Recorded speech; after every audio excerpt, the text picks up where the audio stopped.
Video edisi kali ini kita akan coba mempelajari gambaran cinta menurut Schiller dan Gabriel Marcel. Sebelum kita masuk pada pembahasan tentang cinta menurut kedua tokoh ini, baiklah kita melihat gejala umum yang terjadi di dunia ini. Pertanyaan: apakah binatang memiliki cinta? Mungkin kita bisa melihat induk binatang yang menyusui dan merawat anaknya sebagai sebentuk cinta yang natural. Tapi benarkah itu adalah bentuk cinta? Apakah yang membentuk sebuah cinta insting atau akal budinya? Kalau ada sepasang merpati tampak romantis dan begitu sulit dipisahkan, apakah hal ini bisa dikatakan sebagai sepasang kekasih dengan cinta sejati? Aristoteles mengatakan bahwa binatang disebut binatang karena ada jiwa instinktif di dalamnya. Jiwa sebagai pembentuk kehidupan. Pada tumbuhan disebut jiwa vegeter, sedangkan pada manusia disebut jiwa rasional. Jadi, apa yang kita lihat sebagai fenomena cinta pada binatang sebenarnya bersifat instinktif dan non-rasional atau bukan rasional. Teori cinta menurut Schiller dan Gabriel Marcel, mereka mengungkapkan dengan sangat menarik sebagai bahan renungan untuk kita. Kedua tokoh ini melukiskan cinta sebagai sesuatu yang sangat positif, luhur, mulia, dan kuat. Schiller sendiri membagi 3 macam kegiatan manusia yang memberi ciri khas kemanusiaannya sebagai pribadi pengemban cinta atau pribadi pemangku cinta. Ketiga hal itu adalah: pertama, refleksi, yaitu kegiatan membuat dirinya sebagai objek pemikiran. Inilah yang menyebabkan manusia mengenali dirinya sebagai manusia, mempelajari bukan hanya tubuhnya sendiri tetapi juga jiwanya. Ini khas pada manusia karena binatang hampir tidak bisa mengenali dirinya. Kedua, abstraksi atau ideasi, menangkap hakikat dari keberadaan di luar dirinya.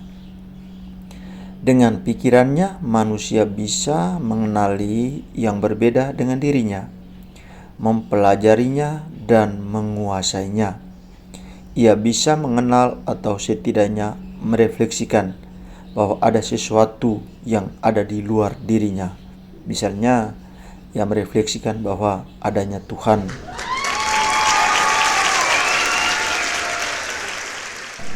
Ketiga, cinta.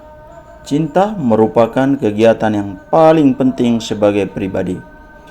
Pribadi seseorang dapat diukur dari cintanya.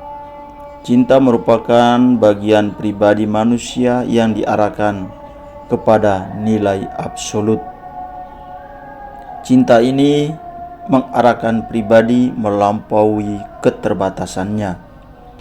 Yang diperlukan adalah penyerahan diri, kesetiaan pada institusi dengan melepaskan segala a priori, bukan keinginan untuk menguasai.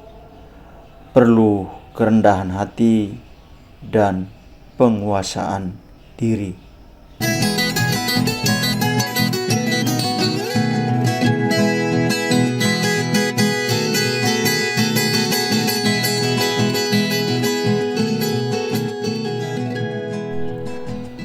Menurut Gabriel Marcel, cintalah yang memanggil manusia untuk mengadakan relasi dengan yang lain, relasi dengan yang di luar diri manusia. Cinta bukanlah perasaan emotif, tetapi menjadi inti kehidupan yang berproses dalam hubungan manusia. Dia merumuskan 4 tahap cinta sebagai berikut. Pertama, kerelaan.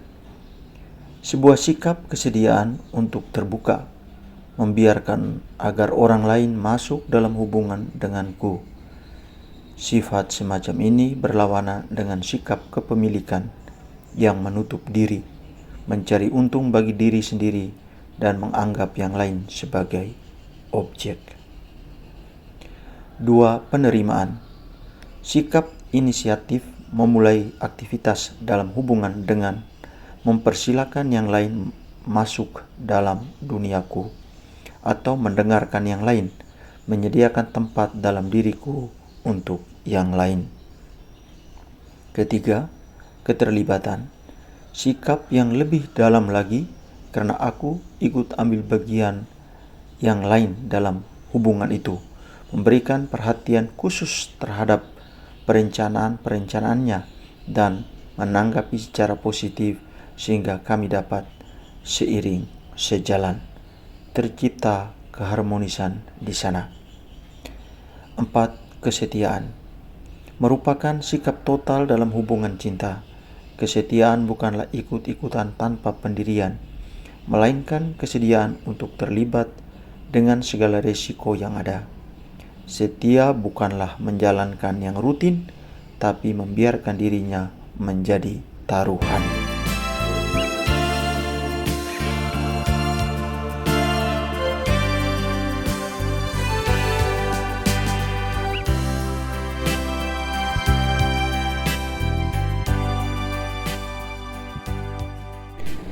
Dari lukisan cinta menurut Shekler dan Gabriel Marcel, kita dapat menyimpulkan bahwa cinta menjadi sentral dalam sebuah relasi sehingga aku dan engkau menjadi satu komunio. Aku dan kau menjadi berpadu hati sebagai kami. Cinta adalah sesuatu yang transenden, melampaui keakuan dan keengkauan. Dengan cinta, manusia keluar dari dirinya dan memeluk yang transenden yang terlampaui olehnya. Yang menarik dari pemikiran kedua tokoh ini adalah bahwa cinta dalam hubungan intersubjektif juga menunjukkan suatu kreativitas atau creatio, menjadikan sesuatu ada dari yang semula tidak ada. Cinta berdaya kreatif.